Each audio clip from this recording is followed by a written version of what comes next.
The New Leader's 100-Day Action Plan. How to Take Charge, Build Your Team, and Get Immediate Results, 2nd edition. The summary in brief. Moving into a new leadership position is one of the toughest challenges an executive can face. Nearly half of new leaders fail in their first 18 months. Often, that failure is the result of crucial mistakes made in the first 100 days. Whether you're a veteran leader taking over a new organization or a novice moving into your first leadership role, this practical guide will help you manage your leadership transition so you can take charge, build your team, and deliver results. Executive transition experts George Bratt, Jane Check, and Jorge Pedraza present proven solutions and cutting-edge techniques for getting started successfully in your new role. The New Leader's 100-Day Action Plan presents comprehensive, easy-to-follow career guidance that will help you master your new job and the art of leadership with proven tools, techniques, and a step-by-step action plan. Filled with timely guidance that applies directly to leaders in today's global business environment, the New Leader's 100-Day Action Plan is the ultimate guide for getting ahead and staying there.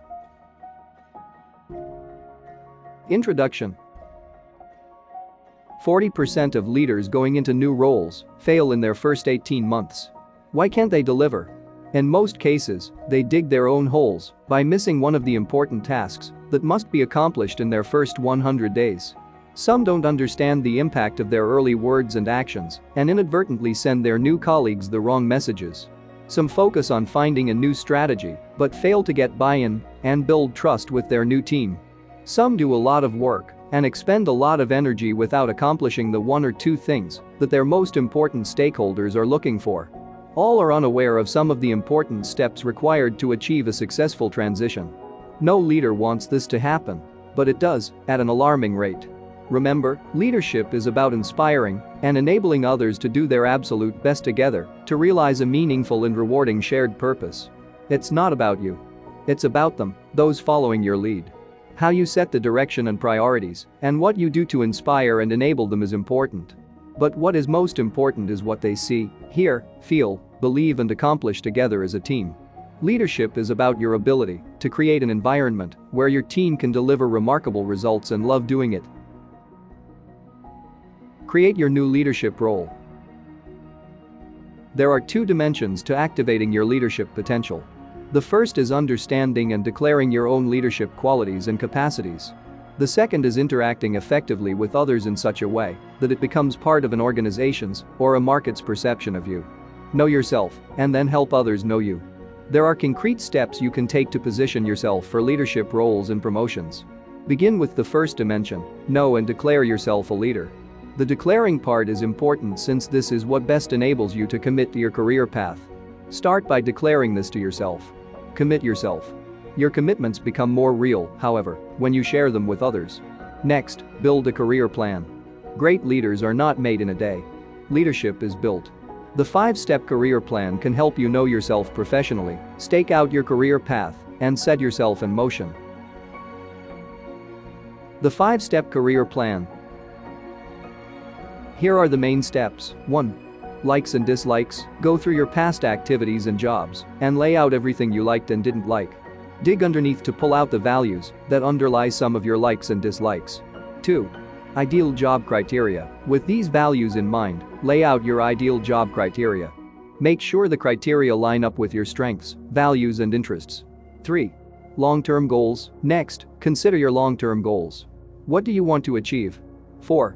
Options. The mindset that generates a sense of possibilities and options is the mindset that creates opportunities and fosters success. Create parallel options for yourself. 5.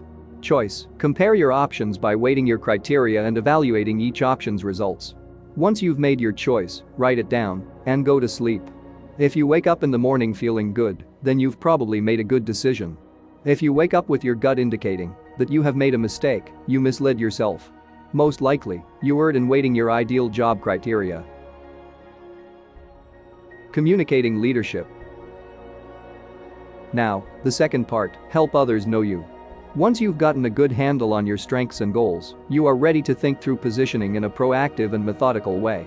Start by understanding your existing strengths and talents that you can turn into strengths appropriate to meet your long-term goals. Then communicate your readiness for leadership by leading something, whether it's a major project or the team outing. Sell before you buy. Answer the only 3 interview questions. Remember 3 things during the interview process. Thing 1. You cannot turn down a job offer that you have not received. Before you accept a job, you must first get an offer. Then, and only then, you can decide if you should accept it. Do not do these steps out of order. Your initial focus should be solely on getting the job offer. Everything you do in the interview process should be designed to get the company to offer you the job. This includes not only your answers to their questions, but also your questions to them.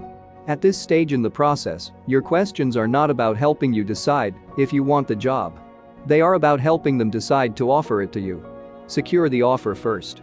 After you've got the offer, figure out if it's right for you. Thing 2. There are only 3 fundamental interview questions, ever. There are only 3 interview questions. Every question you've ever been asked, and every question you've ever asked in an interview, is a subset of one of these 3 fundamental questions. 1. Can you do the job? 2. Will you love the job? 3. Can I tolerate working with you? The questions may be asked in different words, but every question, however worded, is just a variation on one of these. As each question comes, it is your job to determine which of the 3 is really being asked. Thing 3. There are only 3 fundamental interview answers, ever. Since there are only 3 fundamental interview questions, there are only 3 fundamental interview answers. Every answer you give in an interview should be a subset of these 3 answers. 1. My strengths are a match for this job. 2. My motivations are a match for this job. 3. I am a good fit with this organization. Your answers to questions will be more elaborate, but your answers should always be dressed up versions of one of the 3. Since there are only 3 interview questions and 3 interview answers, all you have to do is prepare 3 answers in advance and recognize what question you are being asked. Then you are ready to ace any interview. Map and avoid the most common landmines. You cannot reduce the risks inherent in a new role until you identify them, understand their danger and either dance around them or purposefully deactivate them. Here are the 7 most dangerous landmines. 1. Organization. Organizational landmines are encountered when an executive accepts a new role in an organization that lacks a clear, concise, differentiating, and winning strategy. The best way to avoid this landmine is by making a powerful and fully informed choice early on. 2. Role. Role landmines are encountered when expectations, resources, or key stakeholders are not aligned. It is critical for new leaders to know exactly what their boss expects them to deliver and what resources can be controlled and influenced in order to deliver those expectations. 3. Personal. Personal landmines are the ones that the executive brings to the new job. They are activated when significant gaps exist in an executive's strengths, motivation, or fit for the job. 4. Relationship. Relationship landmines are most likely to occur when an executive fails to identify, establish, or maintain key relationships up, across, or down the organization. Relationship risks are particularly severe for people who are brought in as change agents. 5. Learning. Executives trigger learning landmines when they fail to grasp key information in any of the so-called 5 Cs: customers, collaborators, capabilities, competitors, or conditions. Executives often miss the importance of certain CS or diminish the importance of one or more of them. 6. Delivery. Executives stumble on this landmine when they fail to build a high-performing team or deliver results fast enough. Delivery comes in all forms, but it is only valuable if it is what was ordered. 7. Adjustment. Executives can do everything correctly to this point, but if they do not see or react to the inevitable situational changes, new landmines will certainly be created. Do your due diligence on the organization, role, and fit. Before you accept a job, figure out organizational, role, and personal risks during due diligence. At the core, due diligence is an exercise in collecting and analyzing information to reduce the risk inherent in a decision. Here are 3 steps. 1. Decide what information to collect. Before accepting a job, you must gather information in the following areas to answer 3 fundamental questions around organization, role, and personal risks. Organizational risk. What is the organization's sustainable competitive advantage? Role risk. Did anyone have concerns about this role? And, if so, what was done to mitigate them? Personal risk. What, specifically, about me, led to you offering me the job? 2. Identify potential sources of information. You'll need scouts, seconds and spies to help you. Scouts are people outside the company who can give you a view of what's going on inside the company. Seconds are people who want to help you succeed. Spies are people on the inside who can give you special insight into what's going on. 3. Gather and analyze the information. Trust is the grease that lets communication work, and, conversely, communication is what builds and sustains trust. A genuine concern about the organization's ability to succeed will start opening the doors of communication. That, coupled with a sensitivity and concern for the person you are seeking information from, will further open those doors. Categorize risk. Now what do? Categorize the risk as low, manageable, mission-crippling or insurmountable, and then take appropriate action. Low level of risk. If the organization has a sustainable competitive advantage for now, and if key people are aligned around a common clear definition of the role you're going to take, and if you would hire yourself for that role in this organization at this time, you should be in good shape at the start. Manageable level of risk. If the organization knows how to create sustainable competitive advantage, but they haven't locked it in yet. If the role is clear, but not everyone is aligned. Or if you don't exactly have the strength they thought you did, but you know how to compensate for that gap, go ahead and accept the job and manage these risks as you go. Mission-crippling risk. This is where you've uncovered something that is going to keep you from being successful unless you can change it. Before you accept this role, you should be certain that you have the authority and can implement the necessary changes to resolve or mitigate this risk. If not, you should walk away. Insurmountable barrier. An insurmountable barrier is a mission-crippling risk that cannot, or will not, be resolved. If it feels insurmountable, it is. Listen to your intuition. Act differently when you are promoted from within.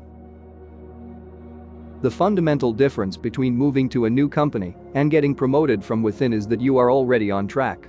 Unlike when you join an organization for the first time and have to create a new positioning for yourself, when you're promoted from within, people already know you or know people who know you. Thus, to a large degree, this is an exercise in repositioning yourself within the organization. When you have been promoted from within, keep the following rules in mind. You cannot control the context. While you may not be able to influence the circumstances surrounding an open role, you can often influence planned promotions in advance. It is hard to make a clean break. More often than not, you will still be accountable for your old job even after you start your new job. If you falter with the transition of your old job, the results can impinge on your success in your new role. There is no honeymoon.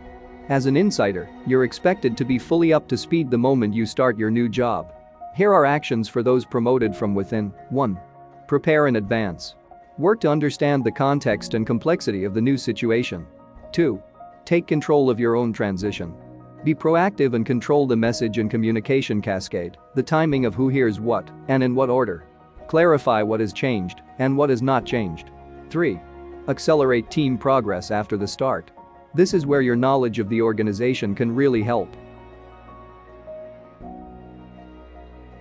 Take control of your own start. Many leaders fall into the trap of thinking that leadership begins on day one of a new job. Like it or not, a new leader's role begins as soon as that person is an acknowledged candidate for the job. Everything new leaders do and say and don't say will send powerful signals starting well before they even walk in the door on day one. If you embrace this concept and do something about it, you increase your chances of success. This bonus time between acceptance and start can be referred to as the fuzzy front end.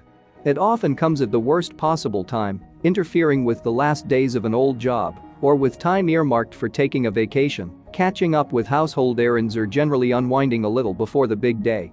The good news is that, more often than not, key elements of the fuzzy front end can be addressed in relatively short order. Even so, strive to stretch out the time between acceptance and your start date. Adding days before your official start is one of the best ways to get more done during your first 100 days. Choose the right day to be day one. You can create time in a few ways, but the best way to stretch the fuzzy front end is by taking these action steps. Identify key stakeholders. Craft your message. Manage your office setup. Manage your personal family setup. Conduct pre-start meetings and phone calls. Deploy an information gathering and learning plan. Plan your first 100 days.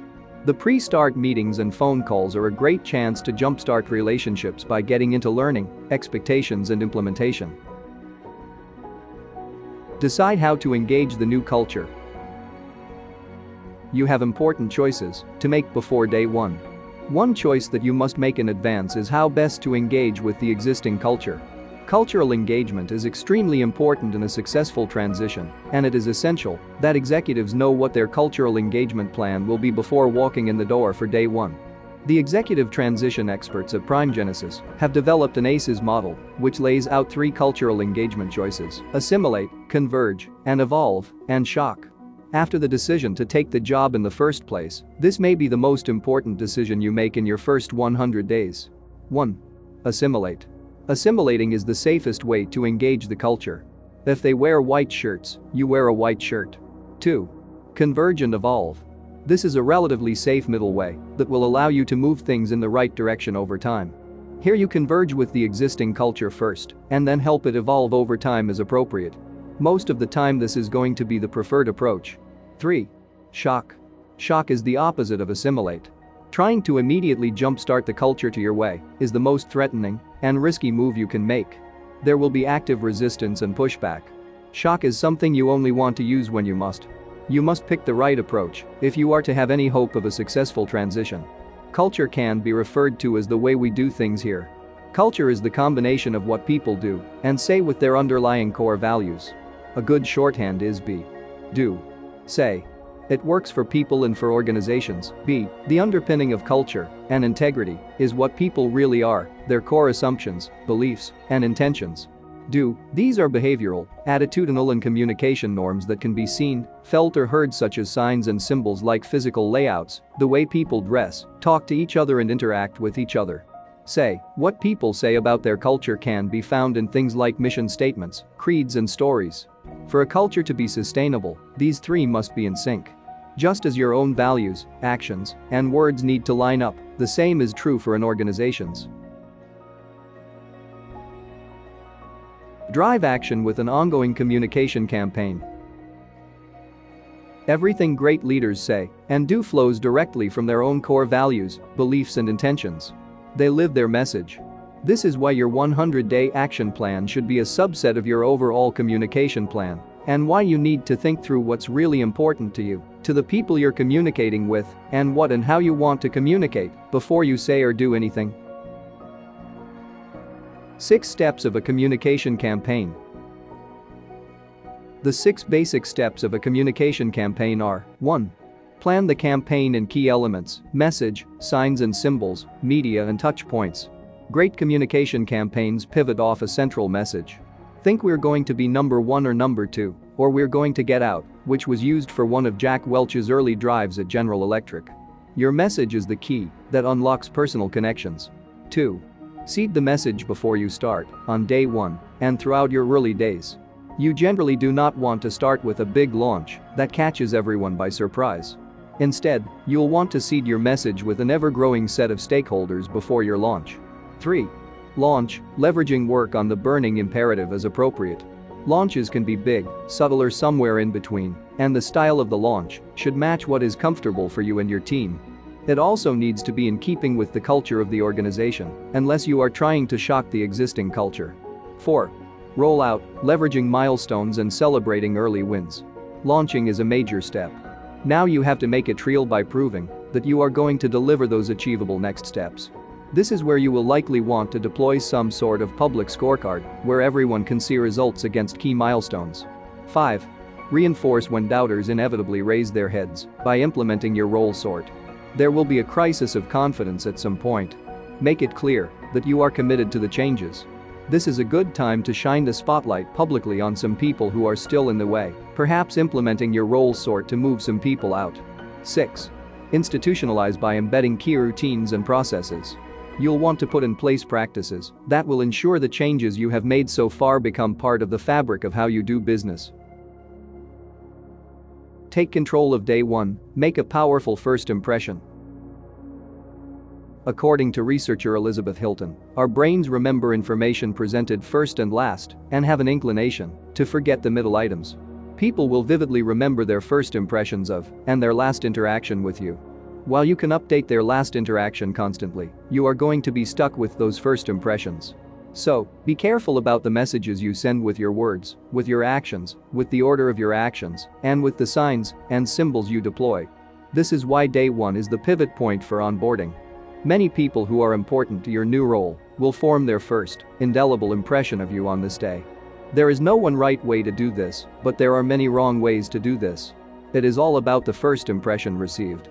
Different people will have different impressions of the same thing depending on their perspective and filters. The problem is that prior to your first interactions with them, you can't understand their perspective and filters. So not only is there no one right answer, it will be difficult to figure out the best answer for your particular situation.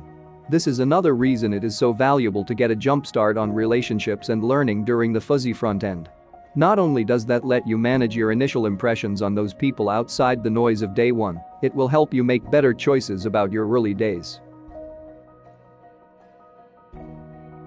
Embed a strong burning imperative by day 30. On top of everything else you have to do, and all the other demands on your schedule, make the time to implement the building blocks of tactical capacity. The starting point, and indeed the foundation, is the burning imperative with its components of headline, mission, vision, objectives, goals, strategies, and values. Experienced, successful leaders inevitably say that getting people aligned around a vision and values is the most important thing they have to do. The burning imperative is a clear, sharply defined, intensely shared and purposefully urgent understanding from each of the team members of what they are supposed to do now and how this imperative works with the larger aspirations of the team and the organization. The burning imperative must have a shorthand summary or headline, most likely containing a strong, action-oriented verb. This is a brief statement or tagline that reminds each team member of the entire range of work from mission through strategy and the statements behind each step and, specifically, of their commitments and responsibilities in relation to that work.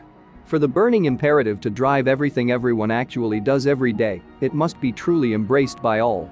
Thus you should strive to get it in place and shared early on, within your first 30 days at the latest. Exploit key milestones to drive team performance by day 45. Milestones are the building blocks of tactical capacity that turn a burning imperative into a manageable action plan. The power of milestones is that they let you know how you're doing along the way and give you the opportunity to make adjustments. They also give you the comfort to let your team run toward the goal without your involvement, as long as the milestones are being reached as planned. Deploying a mutually supportive team-based follow-up system helps everyone improve performance versus goals. Follow these 3 steps as well as the prep and post instructions. Prep, circulate individual milestone updates to the team to read before each meeting so you can take update sharing and reporting off the agenda, while still deploying a disciplined process to make sure information flows where it needs to go. 1. Use the first half of each meeting for each team member to headline wins, learning and areas in which the person needs help from other team members, but do not work through items at this point. 2. Pause at the halfway point of the meeting to prioritize items for discussion so the team can discuss items in the right priority order instead of first come, first serve. These will be the most important items for this team to work as a team at this time. 3. Use the second half of the meeting to discuss the overall team's most important issues and opportunities with regard to milestone delivery and priority order. Post, defer other items to the next meeting or a separate meeting. Overinvest in early wins to build team confidence by day 60. Early wins give the leader credibility and provide the team confidence and momentum, 3 very good things. Here is a relatively simple prescription for early wins. 1. Select 1 or 2 early wins from your milestone list. Choose early wins that will make a meaningful external impact. Select early wins that your boss will want to talk about. Pick early wins that you are sure you can deliver. 2. Establish early wins in your 2nd month and deliver by your 6th month. Early means early. Make sure you select early wins in your first 60 days that you and the team can deliver by the end of your 6th month. Select them early. Communicate them early. Deliver them early. 3. Overinvest resources toward early wins to over-deliver. Do not skimp on your early wins. Allocate resources in a manner that will ensure timely delivery. Put more resources than you think you should need against these early opportunities so your team is certain to deliver them better and faster than anyone thought was possible. Stay alert. Adjust quickly. 4. Celebrate and communicate early wins. As your first early wins are achieved, celebrate the accomplishments with the entire team. In conjunction with your communication campaign, make sure your early wins are communicated as appropriate. In general, early wins are not synonymous with big wins. They are the sometimes small, yet meaningful wins that start the momentum of a winning team. Secure adept people in the right roles with the right support by day 70. Of all the tools in your toolbox, putting people in the right roles is one of the most powerful. When it comes to sorting people and roles on your team, you need to work with a short-term and a long-term framework. Initially, you must look at your team to determine what, if any, short-term moves should be made. Then, in the longer term, you must continue to monitor your team. The executive transition experts at Prime Genesis use a process called ADEPT to develop the team over time. Here is the context for this and ideas you can apply over time. Acquire. This involves scoping roles, identifying prospects, recruiting and selecting the right people for the right roles, attracting those people and onboarding them so they can deliver better results faster. Develop. Development includes assessing performance drivers and developing skills and knowledge for current and future roles. Encourage. Encouragement involves providing clear direction, objectives, measures, etc., and supporting your team with the resources and time required for success. It also includes reinforcing desired behaviors with recognition and rewards. Plan. Monitor people's performance over time and assess their situation and potential. Transition. Migrate people to different roles to fit their needs, life stage, and the company's needs. Evolve people, plans, and practices to capitalize on changing circumstances. The 100-day mark is a good moment to start thinking about how you are going to evolve your people, plans, and practices over time to capitalize on changing circumstances. It's useful to set up a predictable rhythm. This allows people to spend less time worrying about the process and more time figuring out how to react and capitalize on the inevitable changes around them. Following are elements to consider on a regular basis. People. Succession planning involves aligning the longer-term organizational development plans with the longer-term, 3+ years, strategic plan. Do this on an annual basis. Performance management and talent review, 1-year horizon, run annually, include tracking progress of the longer-term succession plan and the corresponding talent needs. Do this on an annual basis. Plans. Your strategic review involves conducting a detailed long-term look at the business, 3-year horizon, which leads to choices around how to create and allocate resources over that longer-term horizon. Do this on an annual basis.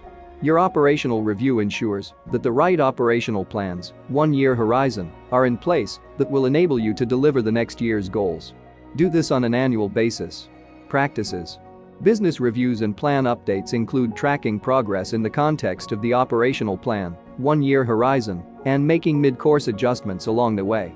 Do this quarterly. Milestone updates and adjustment require you to track the monthly milestones to keep the team focused on the most important things as a team. Do this monthly. Thinking about these things with these horizons allows you to have a good balance between long-term thinking and short-term execution. Major changes that are enduring require a fundamental restart. These can be material changes in things like customer needs, competitors' strategies, or the economic, political, or social environment in which you operate. They can be internal changes such as reorganizations or acquisitions.